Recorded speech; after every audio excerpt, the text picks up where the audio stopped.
Hello everybody. So just a quick little video on the major scale, and we'll be doing the C major scale in particular. So all of the major scales are the same in terms of the gaps between the notes and the different ones like C major, D major, etc. The only difference between them is where they start, is which note they start on. Other than that, they're all the same. So what makes them all the same, what they all have in common, as I said, are the gaps between the notes. So let's say we start on C, and I'll play it all on the one string just to illustrate it a bit better. So you start off on C, and the gaps are tone, tone, semitone, tone, tone, tone, semitone. Now a tone is just two semitones, okay? So that's the value of 2 frets. So if I start off on the open string, go up by 2 frets onto the second fret, that's a tone, or 2 semitones. Or let's say I go from first to 3, that's a tone, and then let's say first to second, that's a semitone. So if we were to lay it all out on the one string, just so it's a bit easier to see, we'll start off on the low C note, and then we're going to go up by a tone, another tone, semitone, tone, tone, tone, and then a semitone. Okay. So there are 7 notes in the C major scale. So you probably know that from do, re, mi, fa, sol, la, ti, and then once you get to the 8th, that's do again. So it starts and ends with do, right? In other words, it starts and ends with the same note.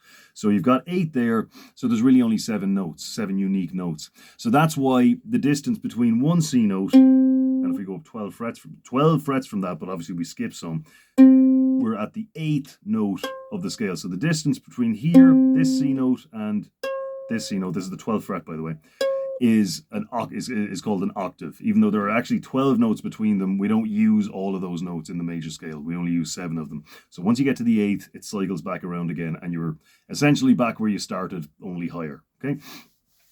Okay. So a more practical way of playing this is like this. So we'll start off here on the open. So we'll skip this string altogether because we want to start low, and this is the lowest note on the ukulele. So we'll start off on the open C string, and then middle finger. So we'll just use a finger for each fret, so we're not kind of bouncing around too much. So we're going to go open, second fret, next string, open, first fret, third fret, next string, open, second fret, third fret.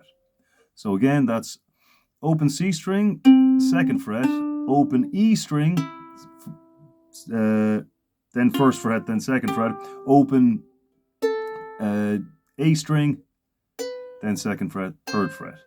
And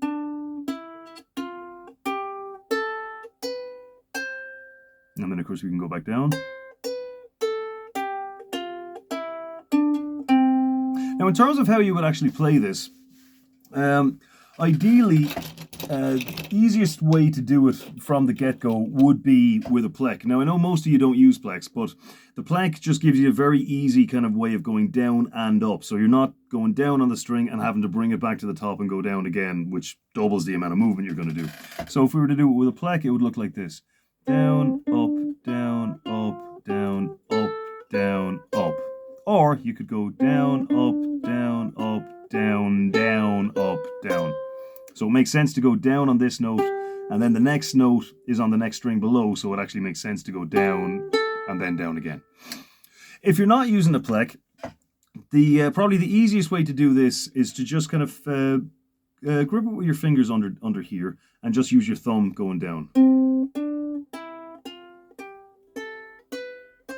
Now, I wouldn't generally recommend that as a way of picking with just your hand. It's just a bit limited if you want to, do anything fast. You're constantly having to bring the thumb up, like I was saying, going down with the pleck. So one way you could do it is if you bring your thumb up here and just use this walking motion with your 2 fingers. Now, this takes a lot more to get used to than just the thumb going down, but it is ultimately more effective. So you would just say, and just alternate them one after the other. So open, second. Well, we'll call out the notes this time. So that's C, D, E, F, G, A, B, C. Okay, so we'll just do it a couple of times. So I'll do it with a pleck, and I'll do it nice and slow. So here we go. So 1, 2, 3, 4. C,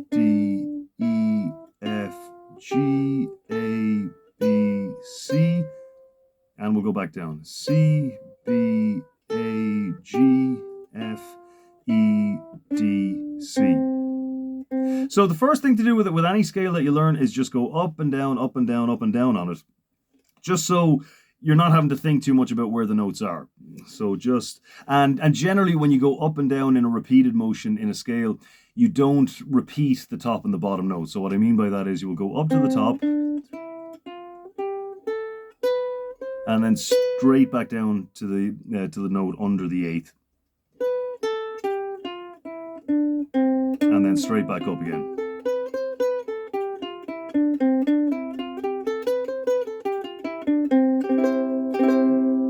Okay, so we'll just do a quick tune with it. Now keep in mind that the major scale is fundamentally important. The vast majority, any music that we're likely to listen to that's in a major key, which is most of it, all of the notes are coming from that particular sequence or configuration of notes. It's actually kind of unusual for it not to be. So what we'll do is we'll go Frere Jacques. So that's a bit easier to see if I use the pleck. So we're going open C, 2nd fret C, open E, and then back to the open C. Okay? So open C, 2nd fret C, open E, and then back to the C.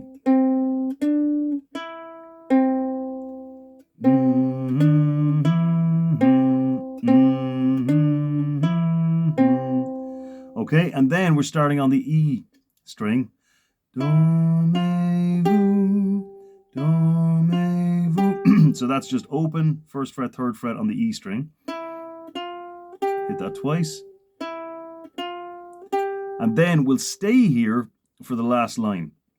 Well, the second last line. So we're going to hit the 3rd fret on the E string, open A string, back to the 3rd fret on the E string, 1st fret, open C.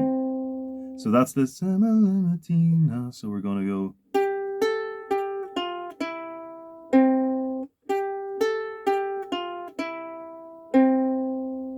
And then normally it would go ding dong bell. Okay, but we can't go any lower than this note. So we'll just go to the G. So that's C, C, G, C. So we'll go C, G, C. We'll go to the upper G. C, and then we're skipping right down to the E string 3rd fret. And we just come right back to the C string again. Open. Okay, so let's have a look at all of that again. So we've got Frere Jacques. Get a bit of light here while it's got a bit dark. There we go.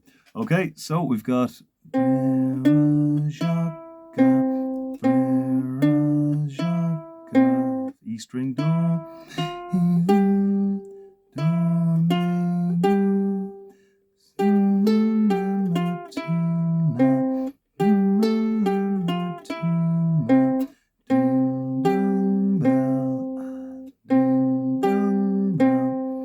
So that's just one tune you could do with it. It's kind of the one of the more obvious ones.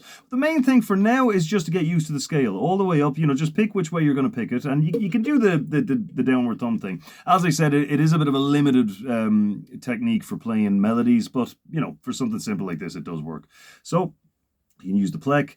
A good way, if you really do want to play melodies, would be the so-called picado, right? So that's 2 fingers. Whoops.